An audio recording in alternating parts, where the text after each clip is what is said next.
بسم الله الرحمن الرحيم. الحمد لله رب العالمين، والصلاة والسلام على سيد المرسلين وعلى آله وأصحابه أجمعين.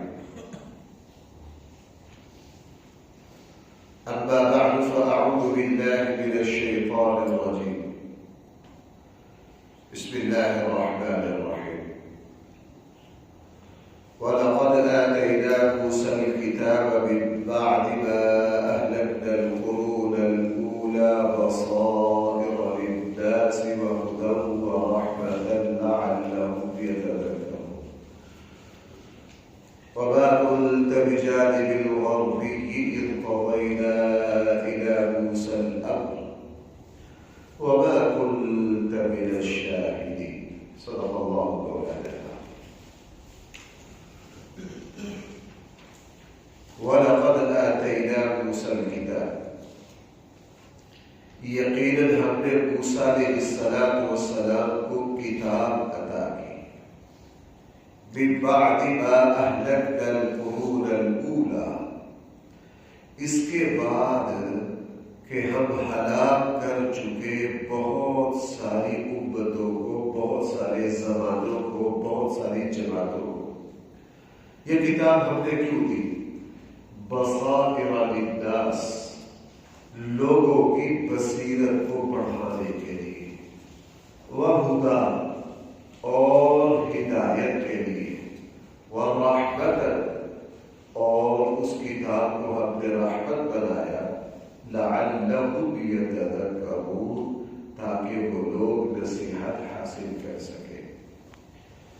جس وقت بنی اسرائیل کو اللہ تعالیٰ نے فرعون سے آزادی دی، اللہ تعالیٰ نے فرعون کو غرق کر دیا، تو بنی اسرائیل نے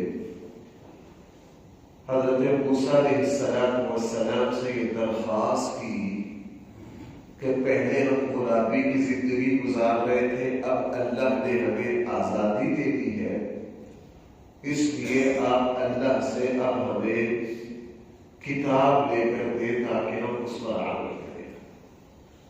موسیٰ علیہ السلام نے اللہ سے فریاد کی، دعا کی، اللہ اب ہمیں کوئی ضابطۂ حیات دے، کوئی ہدایت کی کتاب عطا فرما.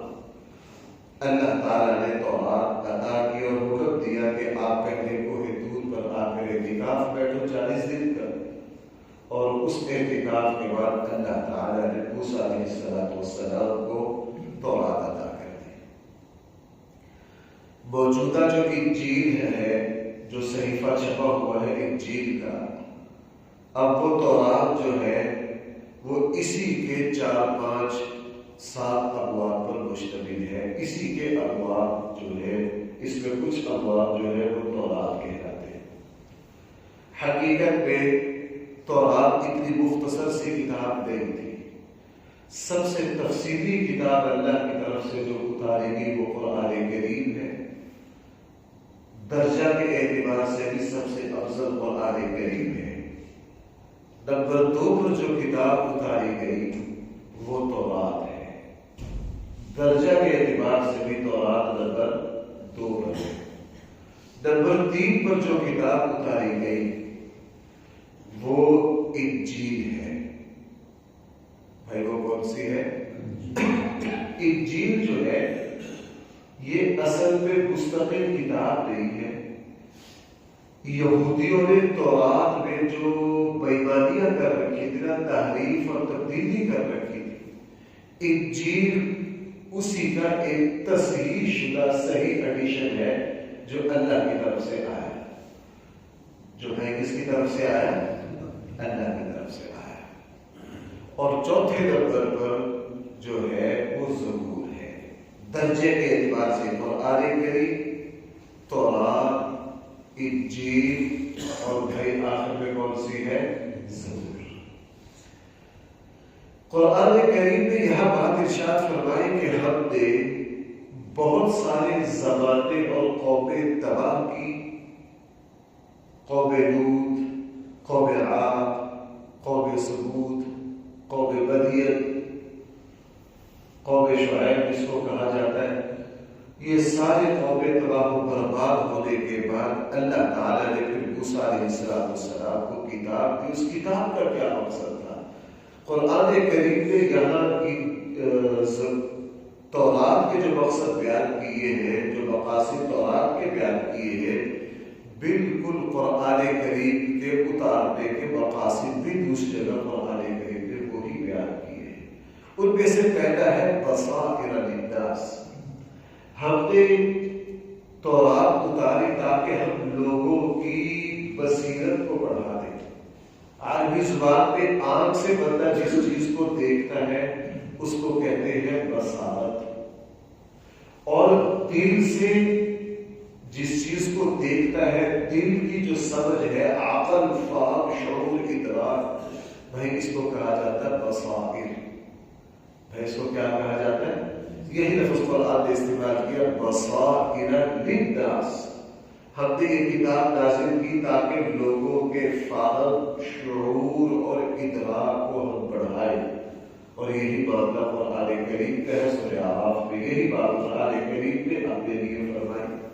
اس سے پتہ یہ چلا کہ جو واقعہ قرآن کریم کو صحیح طور پر پڑھے، اس کو سمجھے، اللہ تعالیٰ اس کو جو ہے اور فائدوں سے نوازتے ہیں۔ ان میں سے ایک فائدہ اللہ یہ عطا کرتے ہیں کہ اس شخص کو اللہ تعالیٰ سمجھ بھی دے دیتے، عقل بھی بڑھا دیتے، فہم بھی دے دیتے۔ اسی لیے رسول اکرم صلی اللہ علیہ وسلم کی برکت سے عرب کے بدو جب قرآن کریم پڑھنے پر آئے، اللہ تعالیٰ نے ان کو دنیا میں عظیم الشان انسان بنا کے کھڑا کر دیا۔ ان کی بصیرت، ان کی سمجھ کہاں سے کہاں پہنچے، یہ قرآن کریم کی شان ہے بھائی۔ پہلی آسمانی کتابوں میں بھی یہ شان موجود تھی، جیسے یہاں تورات کا تذکرہ کر رہے ہیں، انجیل میں بھی یہی شان تھی، اور قرآن کریم میں بھی یہی شان ہے کہ جو لوگ اس کتاب کو پڑھیں گے، اس پر ایمان لائیں گے، اس پر عمل کریں گے، اللہ تعالیٰ ان کی عقلوں کو بڑھائیں گے۔ اسی لیے تجربہ یہ ہے کہ جو لوگ قرآن کی جتنی تلاوت کرتے ہیں ان کی بڑھاپے میں بھی کبھی عقل خراب نہیں ہوتی، پھر بڑھاپے میں بھی کبھی عقل خراب نہیں ہوتی۔ اللہ کی توفیق سے ہم نے اپنے اساتذہ میں بڑے بڑے بزرگ اور بوڑھے دیکھے، جسم بالکل ختم ہو گئے لیکن عقل اور شعور 100% باقی۔ عقل اور شعور کیا ہے؟ اس پہ علماء نے یہ بات تجربے سے لکھی اور قرآن کریم کی انہی آیات سے وہ تجربہ حاصل کیا ہے کہ جناب قرآن کریم کی جو تلاوت کرتا ہے، اللہ تعالیٰ ان کو بڑھاپے میں ایسی کمزوریوں سے بچاتے ہیں جس سے عقل بالکل کام نہیں کرتی، جس سے عقل بالکل کام نہیں کرتی۔ یہ اس کتاب میں اللہ نے یہ کمال کا ایک جادو رکھا ہے، اس لیے بڑے بڑے مفسرین، قرآن کے بڑے بڑے خادم، اللہ جل جلالہ نے اس کتاب کی وجہ سے ان کو زندگی میں بھی ان کی عقل بڑھائی، ان کا شعور بڑھا دیا۔ اس لیے علامہ اقبال کا یہ کہنا بالکل صحیح ہے کہ اگر یہ قوم قرآن کو پڑھے اور سمجھے، اس قوم میں اتنی عقل اور اتنا شعور آ جائے گا کہ یہ کبھی بھی اپنے خرافات میں نہ لگے۔ حقیقت یہ ہے کہ مسلمانوں میں سے جن لوگوں کو خرافات میں ڈوبا ہوا دیکھا ہے نا، یہ زیادہ وہی لوگ ہیں جو اللہ کی کتاب سے دور ہیں۔ بھائی جو کس سے دور ہیں؟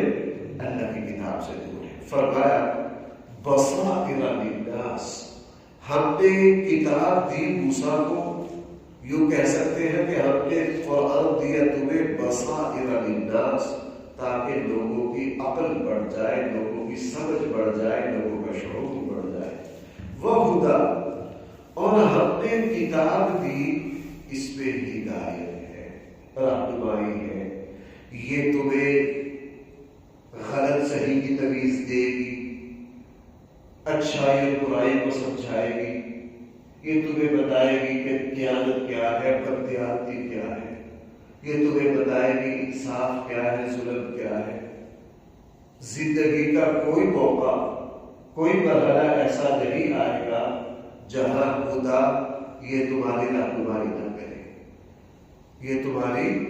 اور بھائی میں اس بات کو اکثر درسوں میں زور دے کر بیان کرتا ہوں، ہم قرآن کریم کی جب تلاوت کرتے ہیں نا، قرآن کریم کو جب پڑھتے ہیں تو ہم صرف ایک نیت کرتے ہیں، وہ ہے ثواب۔ بھائی وہ صرف کیا ہے؟ ہم ثواب کی نیت سے پڑھتے ہیں، پڑھنا چاہیے، غلط نہیں ہے۔ قرآن کریم کے ایک ایک لفظ میں آپ سب کو پتہ ہے اللہ تعالیٰ کتنی نیکیاں دیتے ہیں۔ قرآن کریم کو ثواب کی نیت سے پڑھنا چاہیے، لیکن یہ غلط ہے کہ صرف ثواب ہی کی نیت سے پڑھنا چاہیے۔ قرآن کریم کی جب بھی بندہ تلاوت کرے تو نیت ایک نے، نیتیں دو ہے۔ نمبر ایک ثواب کی نیت، اور نمبر دو اس کتاب سے رہنمائی لینے کی نیت۔ ہم میں اور ہمارے اسلاف میں یہی فرق ہے، ہم قرآن کریم کو صرف ثواب کی نیت سے پڑھتے ہیں، پڑھنا چاہیے، ثواب ملتا ہے، یہ ثواب کی کتاب ہے۔ میں یہ بات اس لیے کہہ رہا ہوں کہ ہمارے یہاں جتنے، میں ان کو بے دین کہہ لیجیے، وہ اس بات کو یوں بیان کرتے ہیں کہ قرآن کریم کو ثواب کی نیت سے پڑھنا یہ فضول ہے۔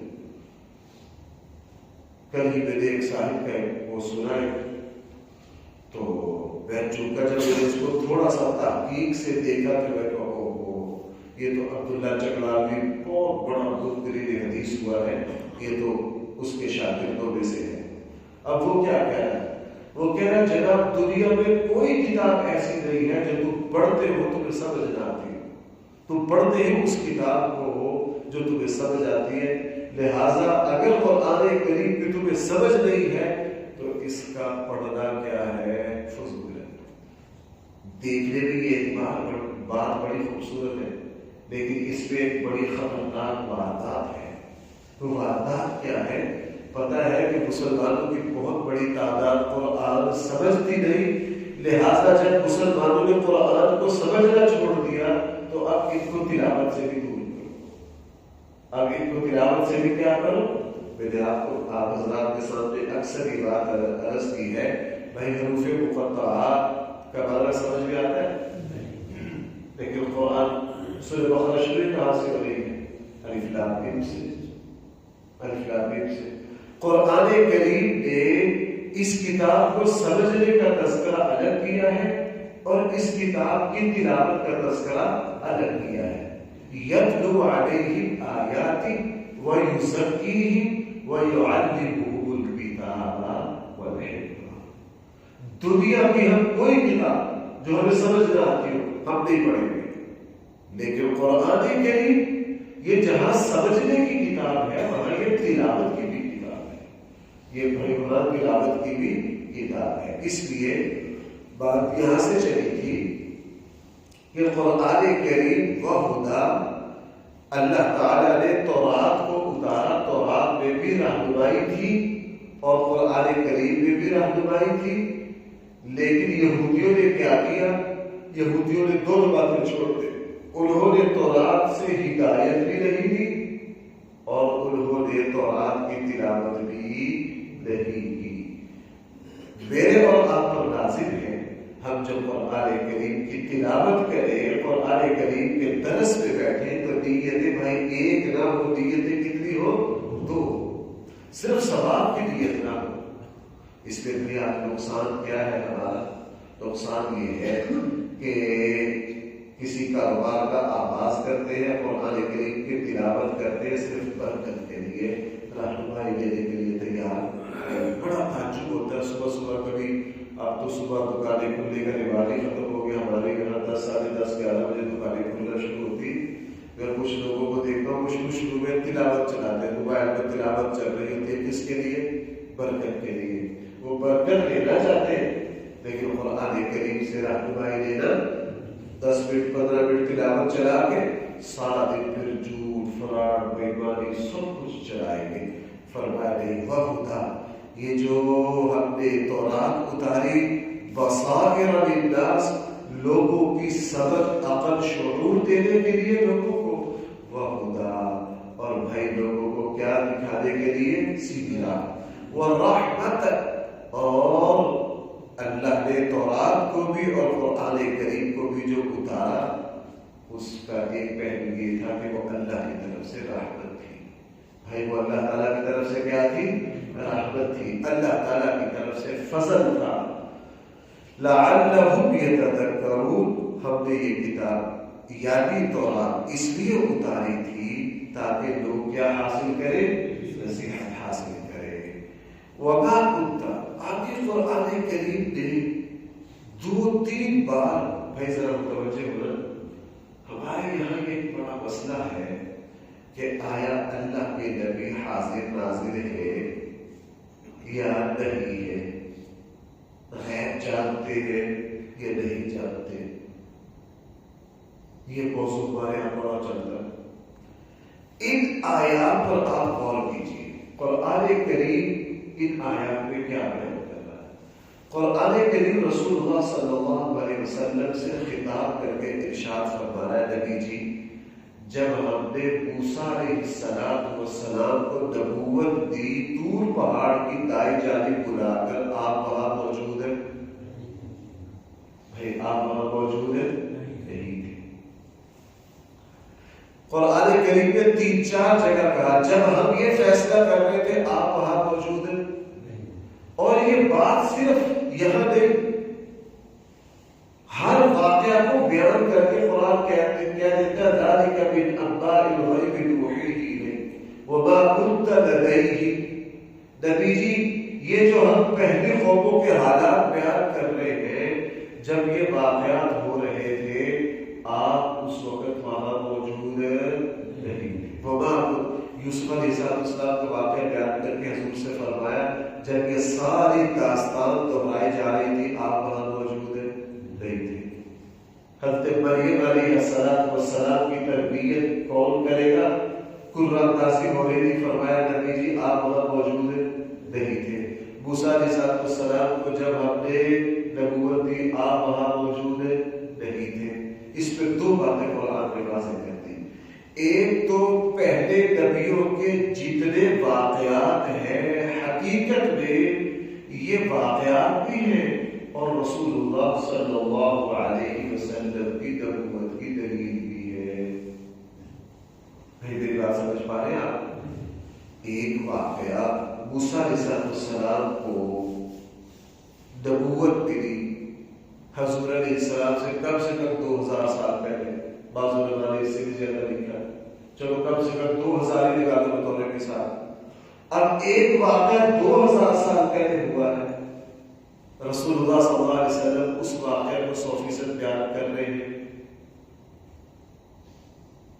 حالانکہ آپ کیا ہے بے خوبی، آپ کیا ہے، آپ تو کسی کتاب کو پڑھ نہیں سکتے، کسی کتاب کو مطالعہ نہیں کر سکتے، تو یہ دلیل ہے اس بات کی کہ یہ واقعہ حضور کو کس نے بتایا؟ اللہ نے بتایا، وہی نے بتایا۔ اس لیے پورے قرآن میں یہ بات آپ یاد رکھنی چاہیے، قرآن کریم میں پہلے نبیوں کے پہلے قوموں کے جتنے حالات ہیں حقیقت میں وہ رسول اللہ صلی اللہ علیہ وسلم کی نبوت کی دلیل ہے۔ حقیقت میں بھائی لوگ کس کی دلیل ہے؟ رسول اللہ صلی اللہ علیہ وسلم کی نبوت کی دلیل ہے۔ آپ نے جو بات جیسے فرمائی وہی کے بغیر دنیا میں کوئی شخص وہ واقعہ اس طرح نہیں بتا سکتے۔ مثلا آدم علیہ السلام کی تخلیق کیسے ہوئی؟ بھائی قرآن نے حضور علیہ السلام کی زبان کے ذریعے اس کو بیان کیا کہ نہیں؟ فرعون کس طرح غرق ہوا؟ جس وقت فرعون کے غرق اور بنی اسرائیل کی تفصیلات قرآن کریم نے بیان کی، یہودی خود حیرت زدہ ہو گئے۔ پوری دنیا کے یہودیوں نے ساتھ جوڑا کہ ہمیں اپنے بڑوں کے حالات کا اتنا پتہ نہیں ہے جتنا رسول اللہ صلی اللہ علیہ وسلم کی زبان مبارک سے بنی اسرائیل کے حالات آ رہے ہیں۔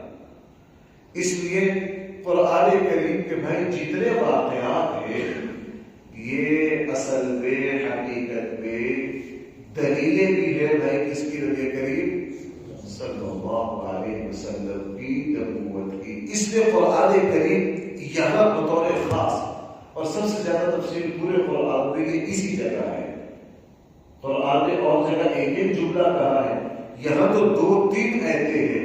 ابھی آپ ترجمہ میں دیکھیں گے، اے ہمارے حبیب جب ہم یہ کام کر رہے تھے آپ وہاں موجود نہیں تھے، آپ وہاں موجود نہیں تھے، آپ وہاں موجود نہیں تھے، آپ وہاں موجود نہیں تھے. اور یہ سارا کچھ آپ کو کیسے پتا چلا؟ اس لیے کہ ہم نے آپ میں رسول بنانا تھا اور ہم نے سارا کچھ. اسی لیے کئی مرتبہ مدینہ کے قریب یہودیوں کے بڑے بڑے مدرسے تھے، ان کے بڑے بڑے علماء مل کر رسول اللہ صلی اللہ علیہ وسلم کے پاس آتے اور اللہ کے نبی سے سوال کرتے اور آپس میں یہ طے کر کے آتے کہ اس سوال کا جواب سوائے نبی کے اور کسی کو نہیں آتا، اور کسی کو نہیں آتا. اب ذرا الفاظ دیکھیں قرآن کیا کہہ رہا ہے. جو پہلو میں نے عرض کیا نا، قرآن جگہ جگہ وہ بتا رہا ہے. دیکھیں وَمَا كُنْتَ بِجَانِبِ الْغَرْبِ، آپ مغربی جانب میں نہیں تھے. آپ طور پہاڑ کی، بھائی آپ غور کر رہے اس پر، آپ طور پہاڑ کی مغربی جانب میں نہیں تھے. اِذْ قَضَيْنَا إِلَىٰ مُوسَىٰ الْأَمْرَ، جب ہم موسیٰ علیہ السلام کو حکم دے رہے تھے یعنی نبوت دے رہے تھے، آپ وہاں موجود ہیں. اچھا بھائی پھر دیکھنا دوبارہ، وَمَا كُنْتَ مِنَ الشَّاهِدِينَ، آپ وہاں موجود لوگوں میں آپ شامل ہیں. بھائی کتنی مرتبہ ہو گیا؟ 2 مرتبہ ہو گیا. پھر دیکھنا وَلَٰكِنَّا أَنشَأْنَا قُرُونًا، لیکن ہم نے پیدا کیے بہت سارے زمانے اور قومیں، فَتَطَاوَلَ عَلَيْهِمُ الْعُمُرُ، جن کو بہت زمانہ گزر گیا. آگے پھر دیکھنا وَمَا كُنْتَ سَاوِيًا فِي أَهْلِ مَدْيَنَ، آپ اہل مدین میں موجود نہیں تھے. بھائی کتنی مرتبہ ہو گیا؟ یعنی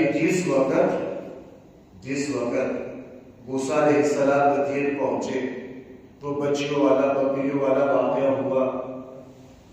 بھائی ابھی گزرا کہ نہیں؟ قرآن نے بیان کیا سارا کہ قرآن کہہ رہا ہے نبی جی جس وقت مدین میں سارا کچھ ہو رہا تھا آپ وہاں موجود ہیں. وَمَا كُنْتَ سَاوِيًا فِي أَهْلِ مَدْيَنَ، اور آپ اہل مدین میں موجود نہیں تھے. تَتْلُو عَلَيْهِمْ آيَاتِنَا، کہ آپ ان کے سامنے ہماری آیات پڑھتے. پھر آپ کو یہ ساری باتیں ادھر سے پتہ چلی. وَلَٰكِنَّا كُنَّا مُرْسِلِينَ، ہم نے آپ کو نبیوں میں شامل کرنا تھا اس لیے ہم نے آپ کو بتا دی. میں ترجمہ نہیں کر رہا، میں اس کا مطلب بیان کر رہا ہوں. اچھا بھائی آگے پھر دیکھنا وَمَا كُنْتَ بِجَانِبِ الطُّورِ، آپ طور پہاڑ کی جانب میں بھی موجود ہیں. قرآن بار بار یہاں اصل میں یہاں قرآن کا مقصد طور پہاڑ فلاں فلاں یہ باتیں بیان کرنا ہے ہی نہیں. اصل تو رسول اللہ صلی اللہ علیہ وسلم کی رسالت کو بیان کرنا قرآن کریم. اِذْ نَادَيْنَا، جب ہم نے موسیٰ علیہ السلام کو آواز دی. میں پیچھے آیا کہ موسیٰ علیہ السلام کو کس نے آواز دی؟ اللہ تعالیٰ فرمایا نبی جی جب ہم نے موسیٰ کو آواز دے کے بلایا نا آپ وہاں موجود نہیں تھے. وَلَٰكِن رَحْمَةً مِّن رَّبِّكَ، لیکن یہ تیرے رب کی رحمت ہے. لِتُنذِرَ قَوْمًا، تاکہ آپ لوگوں کو ڈرائے. مَا آتَاهُم مِّن نَّذِيرٍ، اس قوم کو جس کے پاس کوئی آپ سے پہلے ڈرانے والا نہیں آیا. لَعَلَّهُمْ يَتَذَكَّرُونَ، تاکہ تم نصیحت حاصل کرو. اب بھائی حاصل یہ ہو گیا نہیں نہ اللہ تعالیٰ یہاں مدین کی بات بیان کرنا چاہے، نہ اللہ تعالیٰ حضرت موسیٰ کو نبوت ملنے کی تفصیل بیان کرنا چاہے، چونکہ یہ ساری باتیں تو پچھلے رکوعوں میں آ چکی ہیں. نہ مدین والا واقعہ اللہ بیان کرنا چاہے کیونکہ وہ واقعہ تو پچھلے رکوع میں. فرعون نے جو کچھ کہا حضرت موسیٰ کو وہ بیان کرنا بھی اللہ تعالیٰ چونکہ وہ کہا بیان ہو چکا ہے. پیچھے بیان ہو چکا ہے. اللہ تعالیٰ پچھلے جو غیب کے واقعات تھے جو حضور سے صدیوں پہلے ہو چکے ان واقعات کا تذکرہ کر کے حضور سے کہہ رہے ہیں اللہ کے اے ہمارے حبیب آپ اس وقت وہاں موجود ہیں, آپ وہاں موجود ہیں, آپ وہاں موجود ہیں, پھر بھی آپ کی زبان پر یہ واقعات صحیح کے صحیح چل پڑے تو یہودیوں کو عیسائیوں کو کیا مطلب آنے والے انسانوں کو پتہ چل جانا چاہیے کہ یہ واقعات حضور علیہ السلام کو کس نے بتائے ہیں؟ بھائی ایک بات اور سن لیجیے, سورہ تحریم پہ نا, سورہ تحریم پہ وہ جو حضور علیہ السلام نے جب اپنے آپ کو شہر کے اوپر کیا کر, شہر کو اپنے آپ پر کیا کر دیا تھا, بھائی آپ توجہ ہے آپ کی, چھوٹی سی بات, وہاں بھی یہی بات ہے لیکن وہاں انداز بہت اعلیٰ ہے. اللہ کے نبی نا اثر کے بعد اپنی ساری بیویوں کے گھر میں چکر لگایا کرتے تھے, 2-2 منٹ کا, 3-3 منٹ کا, خیریت پوچھنے کے لیے. راتوں کی باری تو ہوتی, اثر کے بعد سارے گھر کے حالات پوچھتے تھے. اللہ کے نبی حضرت زینب کے پاس آئے اثر کے بعد. حضرت زینب نے رسول اللہ صلی اللہ علیہ وسلم کی خدمت پہ شہد جو ہے نا وہ پانی میں پلا دیا کسی طرح. اللہ کے نبی کو یہ پسند تھا, مشروع پیش کیا حضور کی خدمت میں. اللہ کے نبی کو اس کو پینے میں لگ گئے, تھوڑی دیر زیادہ لگ گئی. حضرت عائشہ رضی اللہ عنہا کے گھر پہ, حضرت حفصہ کے گھر پہ حضور لیٹ پہنچے. جب لیٹ پہنچے نا تو حضرت عائشہ اور حضرت حفصہ کے درمیان یہ بات ہوئی کہ اللہ کے نبی وہاں زیادہ دیر ٹھہرے, ہمارے گھروں میں دیر سے آئے. یہ بات کس کے درمیان ہوئی؟ اور حضرت, لہذا ہم ایسا کام کرتی ہے کہ اللہ کے نبی اب زیادہ دیر وہاں ٹھہرے نہ. جب اللہ کے نبی ان کے پاس آئے تو حضرت عائشہ نے کہا اللہ کے رسول, حضرت حفصہ نے کہا اللہ کے رسول آپ کیا پی کر آئے ہیں, آپ کے منہ کے اندر سے تو اسمیل آ رہی ہے شہد کی. آپ کو پتا بندہ میٹھا کے تھوڑی دیر منہ میں اسمیل آتی ہے کہ غلط بات نہیں کہی, خالی شہد اس کا پینے کے بعد منہ کے اندر تھوڑی دیر تک بیٹھ کی اسمیل رہتی ہے کہ نہیں. اللہ کے نبی کو یہ پسند نہیں تھا کہ میرے منہ سے کبھی بھی اسمیل آئے, اس لیے اللہ کے نبی مسواک بہت کرتے تھے. چونکہ وہی آتی تھی ہر وقت جبرائیل سے ملاقات رہتی تھی, وہ روحانی لمبی بات ہے جو میں آپ کو بتانا چاہتا ہوں. اللہ کے نبی نے قسم کھا لی کہ میں ایسا سے شہد استعمال نہیں کروں گا. اچھا, جب یہ واقعہ ہو گیا تو اب آپس میں تبصرہ کیا تھا حضرت عائشہ نے اور حضرت, وہاں اور کوئی موجود ہے. بعد میں اللہ کے نبی کو سارا پتہ چل گیا کہ اصل شہد مقصد نہیں تھا, اصل منصوبہ تو بیویاں سوکری تھی, اصل تو ان کے درمیان یہ بات ہوئی ہے. اب جب بات کھلی تو حضرت عائشہ نے حضور علیہ السلام سے کہا اللہ کے رسول آپ کو پتہ کیسے چلا, آپ کو پتہ؟ قرآن کریم وہاں کیا کہہ رہا ہے, اذ اصر النبی الى بعض ازواجه حدیثا فلما نبأت به وأظهره الله. حضرت عائشہ نے پوچھا اللہ کے رسول آپ کو پتہ کیسے چلا؟ قرآن کی آیات آ گئی, قرآن کریم نے آپ کو بتایا, آ کر کہا گویا کہ حضرت عائشہ حضرت حفصہ کو جواب دیا یہ راز کی بات حضور علیہ السلام کو اللہ نے بتائی. کس نے بتائی ہے؟ اور ایک بات اور سن لو, وَإِن تَظَاهَرَا عَلَيْهِ فَإِنَّ اللَّهَ هُوَ مَوْلَاهُ وَجِبْرِيلُ وَصَالِحُ الْمُؤْمِنِينَ. اللہ بھی اور سارے فرشتے بھی حضور علیہ السلام کے معاون ہیں, مددگار ہیں. اس لیے حضور کے ساتھ میں کوئی راز کون بتا دے گا؟ اللہ بتا دے گا. وہاں بھی بالکل یہی بات فرمائی گئی کہ ہوئی تو دو کے درمیان بات, لیکن اللہ کے نبی کو پتا چل گیا. کس نے بتایا؟ قرآن نے کہا اللہ نے بتایا. اب کوہ طور پر کیا بات ہو رہی ہے یہ حضور کو کیسے پتا چلا؟ کس نے بتا دیا؟ اس طرح کی میں نے عرض کیا قرآن کریم پہ دسیوں غیب کے واقعات ہیں اللہ کے نبی کی زبان پر ایک کا جاری ہونا دلیل کی اس بات کی کہ حضور علیہ السلام کو کون بتلا رہا ہے؟ اللہ بتلا رہے ہیں. اللہ تعالیٰ کو جواب سے سمجھ. الحمدللہ رب العالمین والصلاة والسلام على سيد الانبياء والمرسلين وعلى آله وأصحابه أجمعين. ربنا آتنا في الدنيا حسنة وفي الآخرة حسنة وقنا عذاب النار. صلى الله تعالى على خير خلقه سيدنا ومولانا محمد وآله وأصحابه أجمعين.